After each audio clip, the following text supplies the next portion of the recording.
Greetings, family. We are Hosu of Ganlodo the First, the paramount Hosu of Ganlodo Hotome, which is a Kilombo Maroon monarchy here in America.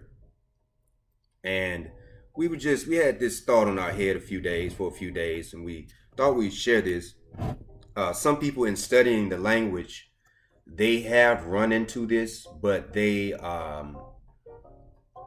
it kind of goes over their head a little bit, but these are very key important things. And what we're talking about is our concept of the human. This will be very brief. We're just basically pointing some things out to some people that may already know, and then for those that don't know, you will be refreshed to learn this. And it surrounds our concept and words for human being and person, which most people in the West have been taught is the same thing. Person, human, just two different ways to say it. And that's what it's become in the West.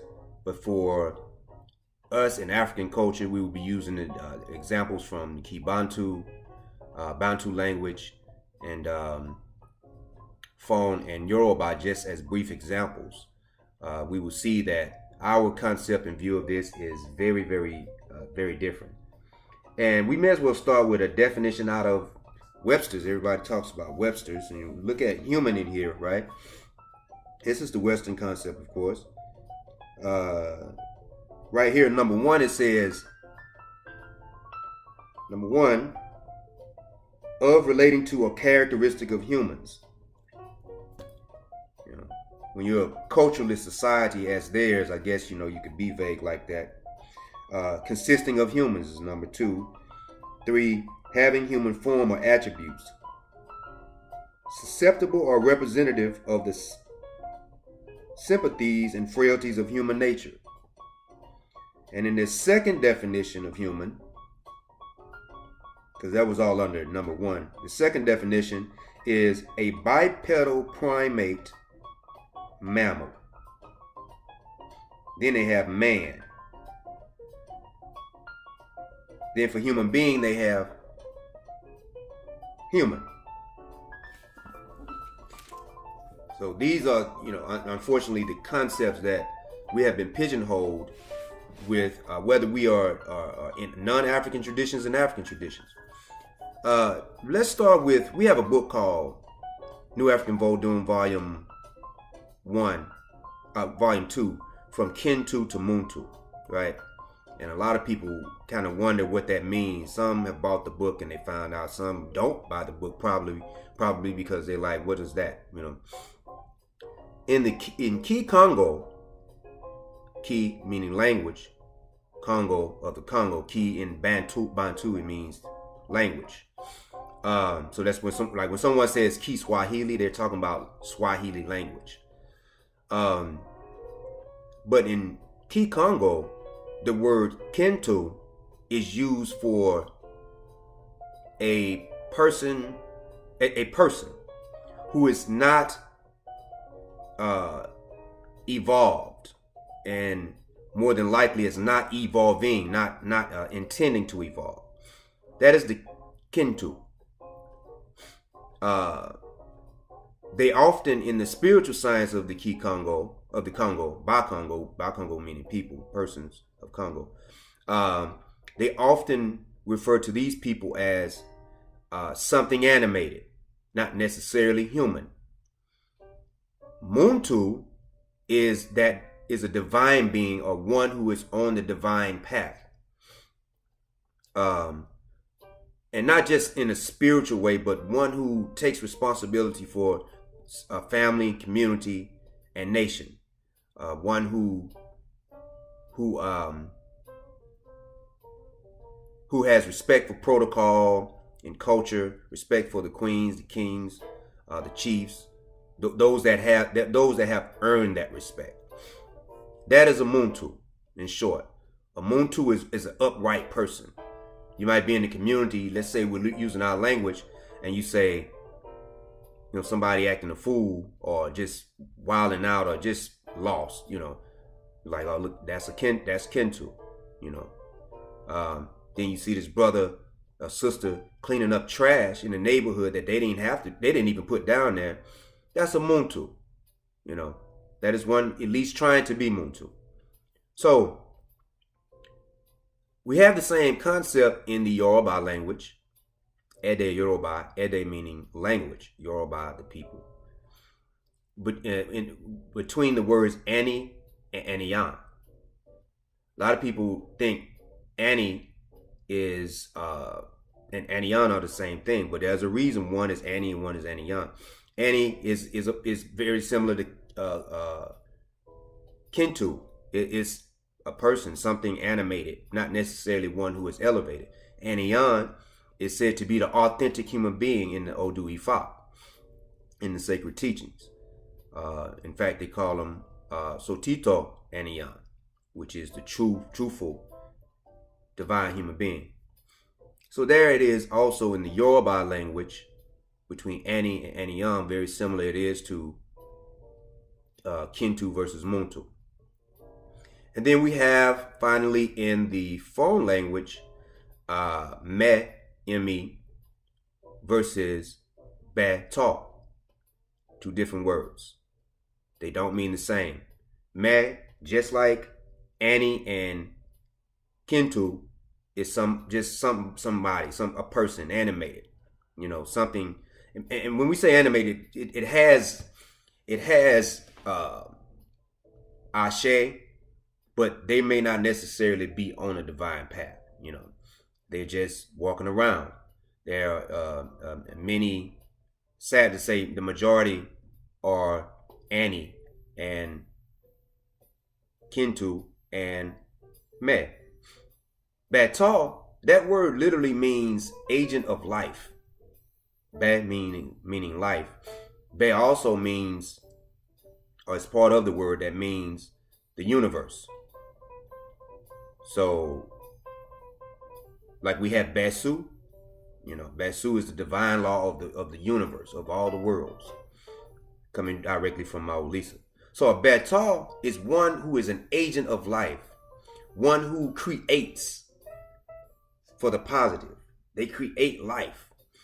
A Be-ta example could be someone who, an African who is properly concerned with nature and preservation and building up the shrines and building up the community. That's Be-ta. That person does not have to be a Vodun practitioner. He does have to be African. She does have to be African to be Be-ta, or to be Aniyan, or to be Muntu. So we hope that you get the understanding of that. You can employ this in your family discussions, when you're sitting around and building about this culture and trying to raise yourself up in relation to re-Africanization, nation building, and family development. Our terminologies are very, very important to use. We also want to add, because we haven't talked about this in a while, just as a reminder, because we are here and we don't deal with the Orisha circle and the Orisha people and all those people in the drum circles and all that stuff where the fake hugs and fake alafias are given, because they think alafia means peace, they think it's a greeting. And that's what we want to deal with. We've been hearing that alafia thing has ramped up even more. And once again, alafia is not an African word. Alafia is a word that was infused and infiltrated into the Yoruba language through their dealings with the Hausa people. When the Hausa and Fulani took over the area called Ilorin, right? Ilorin, right? That's one of the Yoruba. They're north of the Oyo. Everybody familiar with Oyo? Oyo, the great Oyo Empire. So they're north of Oyo, and Oyo was heavily, with some Oyo will end up being influenced by them too. As you see that the current king of Oyo is a Muslim, and he is not a true traditionalist. But Ilorin became flooded with Islamic ideas and infiltration of Islamic language, and Alafia got in there. Alafia comes from Alfia.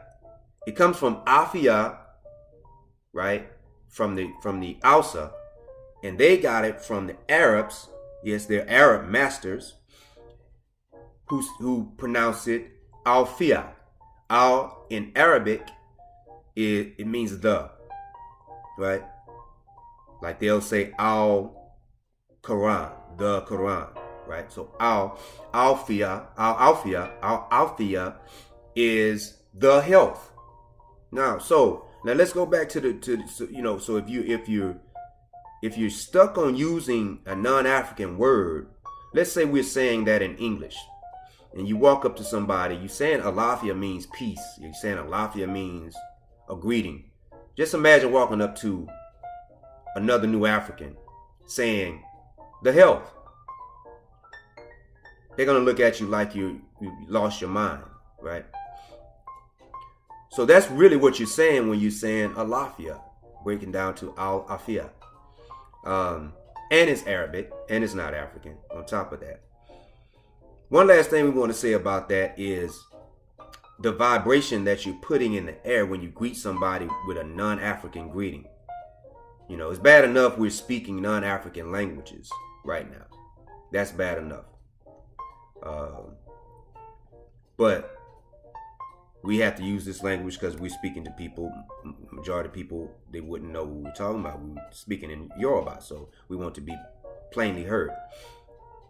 But when you greet somebody in a non-African language, there's a certain energy that's put into motion there towards that person, and then in relation to your ancestors who know better, the ones that are now elevated. When you call somebody by non-African names, and even a lot of times with African names that really don't resonate with them, that's, let's say, these Kemetic names, these names that have nothing to do with your ancestry, these create vibrations of confusion. And so we want to learn our languages. There are a lot of resources on Yoruba. If you want to learn an African language, learn Yoruba. We would say be careful with what they call Swahili, because it's like studying Swahili.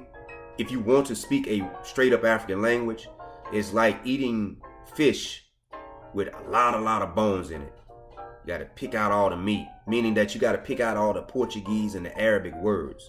Portuguese may be easier for you than the Arabic to see, but sometimes those Portuguese words, they look so unfamiliar, somebody might think, hey, well, that's a Bantu word, but it's not.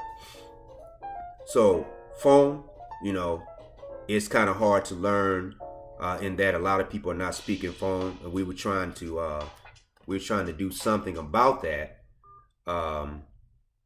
when we wrote Phone Bay Primer, and hopefully, more people will get in touch with us that are sincere, that want to help nation build, and in that process, we can teach them phone.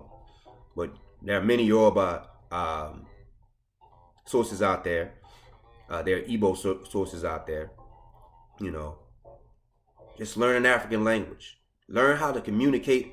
If you want to cuss your enemy out, be able to do it in an African language. Because the Koreans are definitely doing it when they're doing your nails. The only time you know to get mad is when you hear your name. Sound like I heard my name. But they do it to you every week when you go to the nail salon, or when they sell you that weave. Whether you're getting braids in your hair or not, it's still weave. So anyway, we hope that this concept about Annie versus Anion, Kintu versus Muntu, and Med versus Betal has been made very clear, and we hope you can really use this towards your re-Africanization and getting your African mind back right. We are Hosu Agelo Bagan Agbavi the First, Ganlodo Hosu. And Nache Numi.